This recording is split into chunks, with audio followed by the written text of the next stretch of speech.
Yeah, g'day guys, Graham here. Just want to do a quick video on a development that I'm doing here in Coolbellup in Perth, WA. It's my first development that I'm doing. I've done about 12 renovation flips in the last sort of 18 months or so. But yeah, this is the first development we're taking on. So I just wanted to share a little bit about it, what I'm doing. It's a 1:3 where I'm able to keep the existing dwelling, and I am building 2 new homes either side.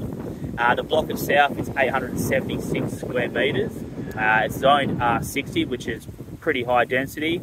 Yeah, so the neighbours me to build 3. Being a corner site means I don't waste any land with driveways or anything like that, and I do get 3 street frontage dwellings. So the plan is I'm going to keep all 3. I'm actually going to move in with the family into the existing house while we build the 2 additional homes. And yeah, that's basically the plan. So what's happened so far, I actually got the property under contract back in October last year, and I didn't settle on it until February. So was also able to get the subdivision process underway back in October, and actually in February, pretty much when I settled, I actually got the conditional approval from the WAPC. So just going through the conditions now, obviously to get titles. Have met with the demo people who are going to be pretty much demoing everything other than the existing house. It's a bit of a jungle on the block. There's quite a lot of trees, asbestos shed, asbestos fencing and all that sort of stuff. So yeah, so in the middle of I think we'll just applied for the demo license, so probably looking in the next sort of 3 to 4 weeks that the actual demo of all that sort of stuff will happen. Yeah, also I've started renovating the existing house. So it was initially a 3x1 when it was built back in the early 60s. It was then had an extension and turned into a 4x1, and it's got a massive extension at the back, which was just one big room. So I'm actually turning it into a 4x2. So yeah, so I'll just add that value. It definitely adds value having the 4x2 in the suburb rather than the 4x1. So, and with living in it, obviously with the family for a couple of years, planning on living a couple of years while we build the additional dwellings, and might even just repeat the process after that somewhere else. But yeah, it's obviously going to be a bit more comfortable having the second bathroom and turning it into a 4x2 with an ensuite. A little bit about the actual block itself. So yes, like I said, it's an 876 square metre block, and it does have a smaller block on the corner. So the house is relatively in the middle.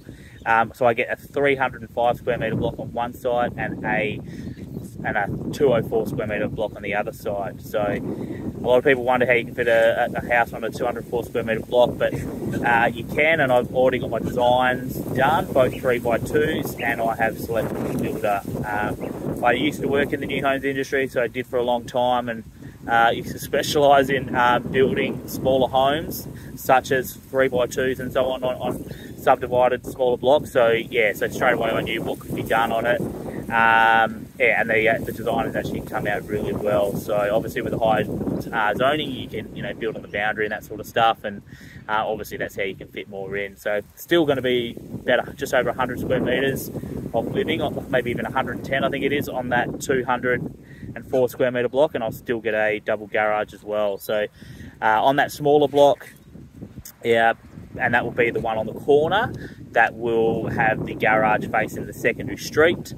And then obviously the existing house, which is, like I said, somewhat in the middle, that'll be sitting on 364 square metres. It's quite a wide home, and it was set right back to the back fence. So that kind of actually has worked in my favour, because it's got quite a bit of land between the existing house, about 10 metres to the boundary at the front. So I will enclose that with a wall and a gate, so that way, that way it has a nice sort of outdoor area. And then the other home on the other side, a 305 square metre block, and that'll be a more traditional sort of 3x2. Okay. Yeah, so that's pretty much it. Just wanted to share a bit of an update. Expecting titles hopefully around July, and that's also when I'll be planning on probably planning on finishing the actual existing reno in June, and yeah, moving the family in July. We are renting at the moment, so obviously chose to rent because, yeah, helping with serviceability with banks and flipping and that sort of stuff. So yeah, rather than, yeah, kind of makes sense to live in the house while I do this. So yeah, that's pretty much it. Thank you.